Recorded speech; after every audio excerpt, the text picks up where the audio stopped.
बिस्मिल्लाहिर्रहमानिर्रहीम, अस्सलामुअलैकुम वरहमतुल्लाहि वबरकातुहू।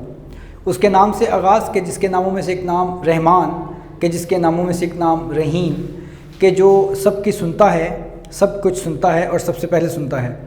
तो अज़ीज़ान, आज हमारे पास जो टॉपिक है आपके लिए वो है प्रेजेंट इंडेफिनिट टेंस। तो प्रेजेंट इंडेफिनिट टेंस, सो फar as the definition of this tense is concerned, we may say that the routine work is called present indefinite tense. It also shows some universality and habitual actions, यानी routine के काम को भी ये जाहिर करता है। जैसे I get up early in the morning, first of all I take my ablution and I say my fajr prayer, for some time I recite the Holy Quran, यानी ये रूटीन में आता है। उसके बाद अगर देखें इसकी डेफिनेशन की तरफ, तो डेफिनेशन हमें बताती है, यानी ग्रामर की जो डेफिनेशन है इस टॉपिक के हवाले से, वो हमें बताती है कि universality is also represented here. This tense shows the universality. आलमगिरी बातें जो भी होंगी वो भी इसी टेंस में आएंगी। जैसे ईरान में ज़लज़ला, अर्थक्वेक हिट्स ईरान, कश्मीर पर इंडिया का हमला, तो इंडिया अटैक्स कश्मीर, यानी यूनिवर्सलिटी आ गई। इसके बाद habitual actions, I play cricket, यानी I play football with my friends.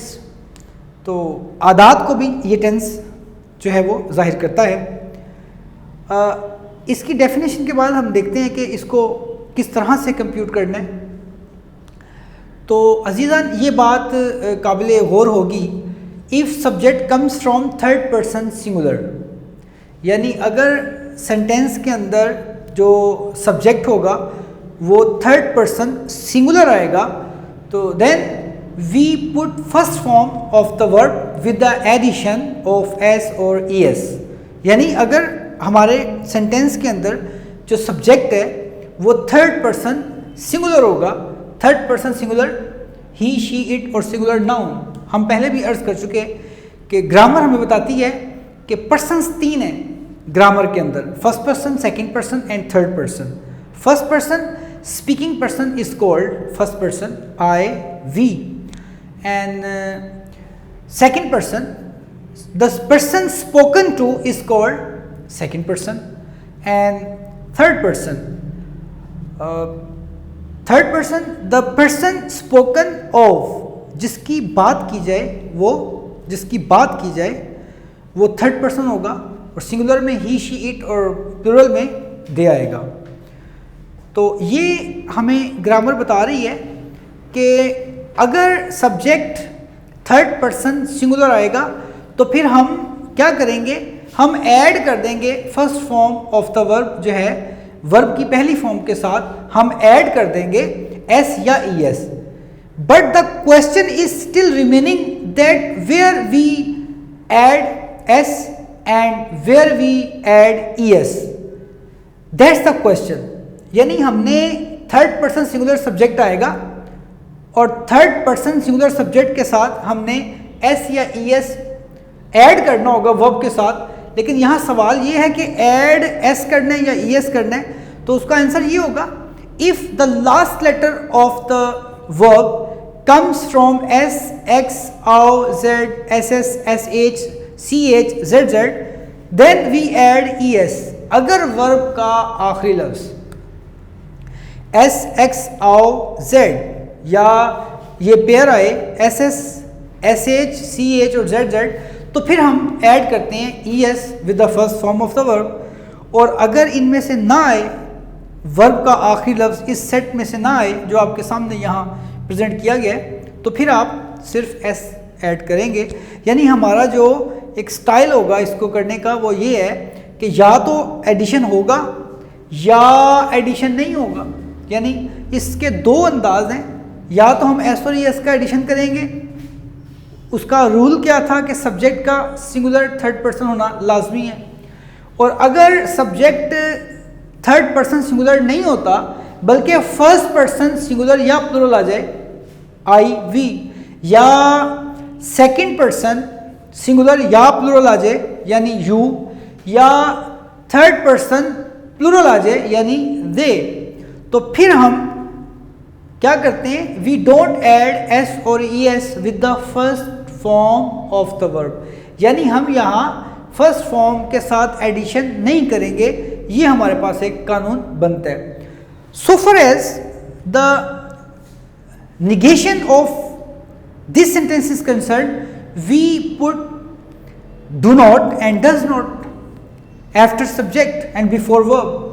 अगर हम negation करना चाहें तो अजीज़ान हम do not का इस्तेमाल करते हैं सब्जेक्ट के बाद, या does not का, does not या do not का इस्तेमाल करते हैं। अब ऐसा क्यों, कहाँ हम does not इस्तेमाल करेंगे और कहाँ हम do not इस्तेमाल करेंगे?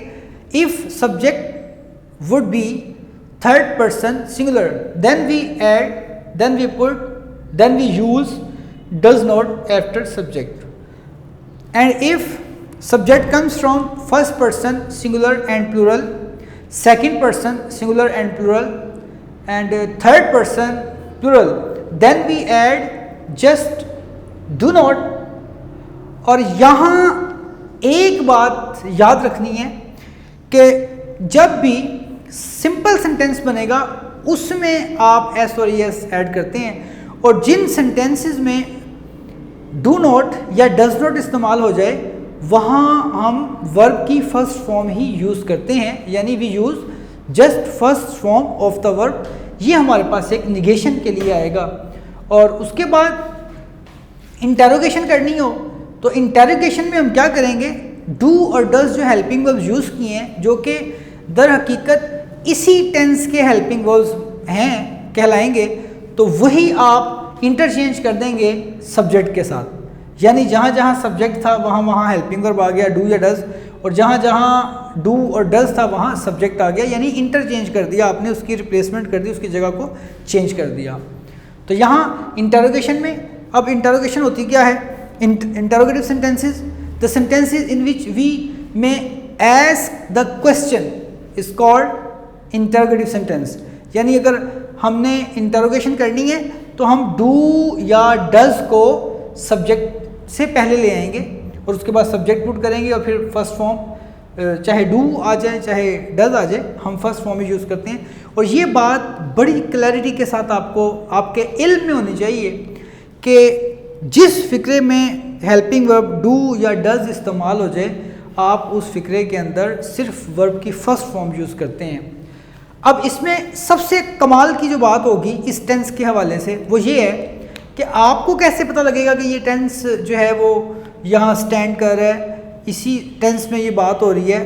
तो ये कुछ अल्फाज हैं, ये चंद अल्फाज जो आपके सामने यहाँ मौजूद हैं, अगर ये किसी जुमले में आ रहे हो तो ये प्रेजेंट इंडेफिनिट टेंस का ही जो है वो बनेगा सेंटेंस। करेक्शन के हवाले से बात हो रही है, आगे जितनी क्लासेस हैं वहाँ भी करेक्शन आनी है आप लोगों को।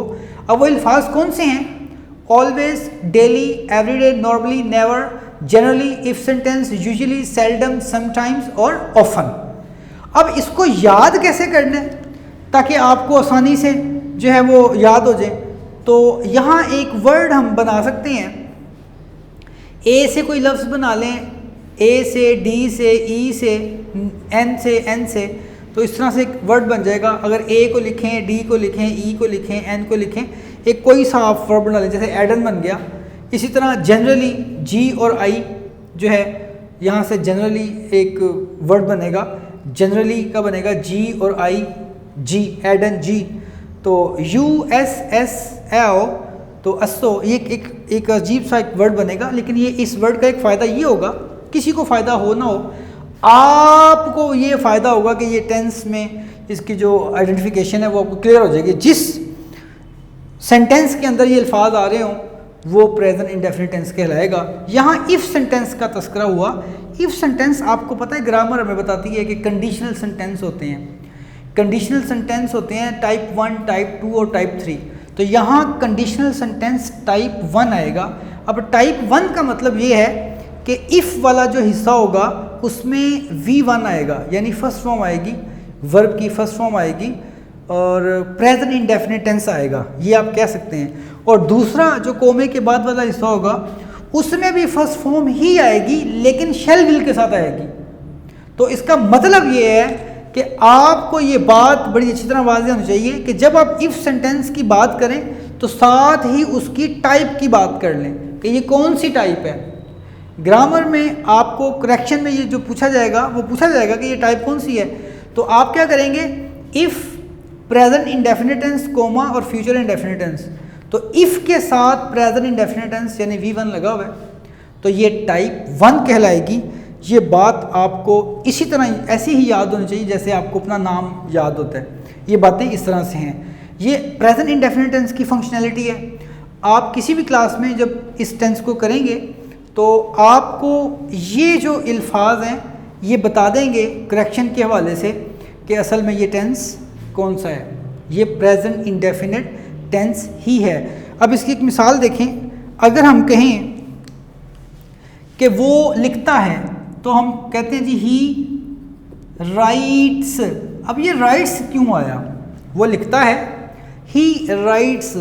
मैं ये अर्ज कर चुका कि when ever subject comes from third person singular, जब भी जुमले का जो सब्जेक्ट है वो थर्ड पर्सन सिंगुलर होगा तो हम क्या करेंगे, we use first form of the verb with the addition of S और एस।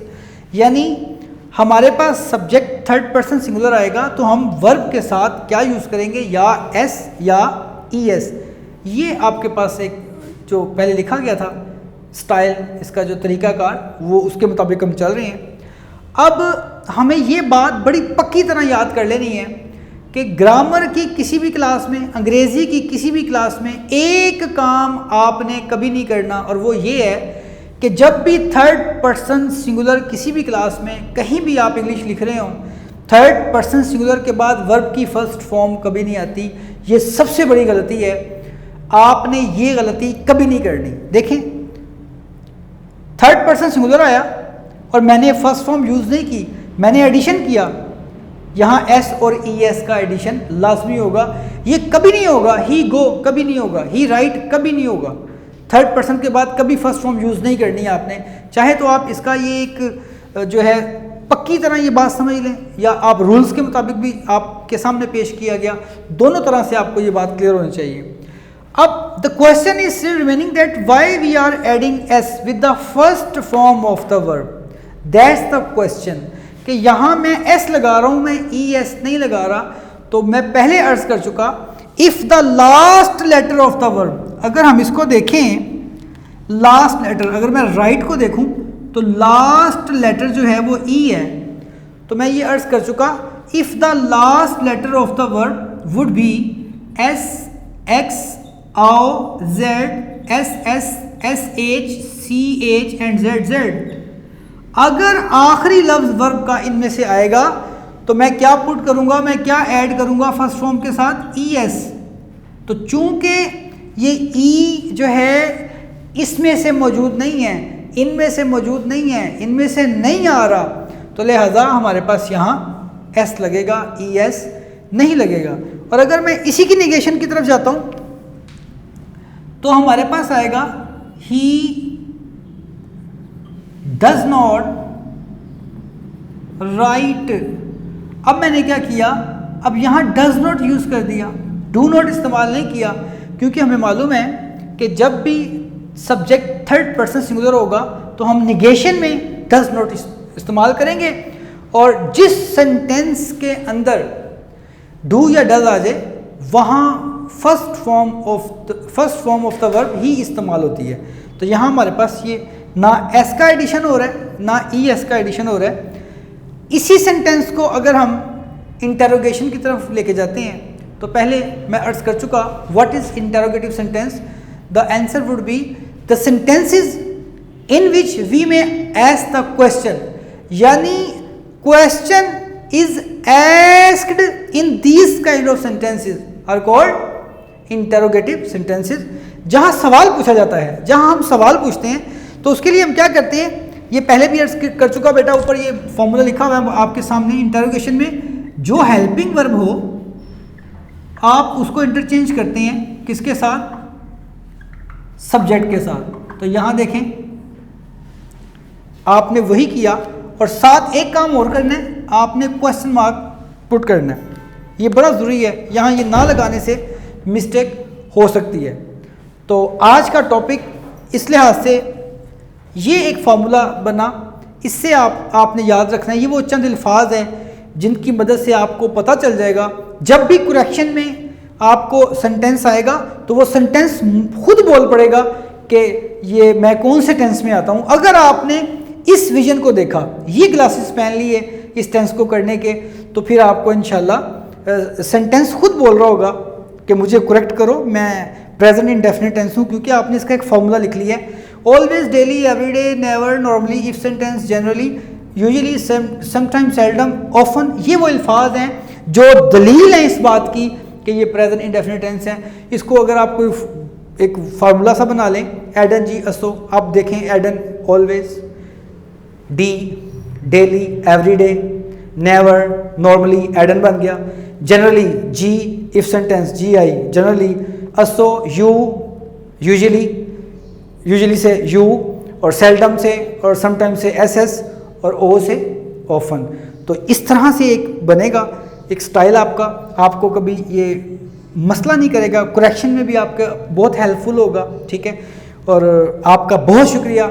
मेरी दुआ है कि अल्लाह पाक आपको और आपके वालिदैन को हर तरह से आसानियाँ अता करे। अस्सलाम वालेकुम रहमतुल्लाहि व बरकातहू।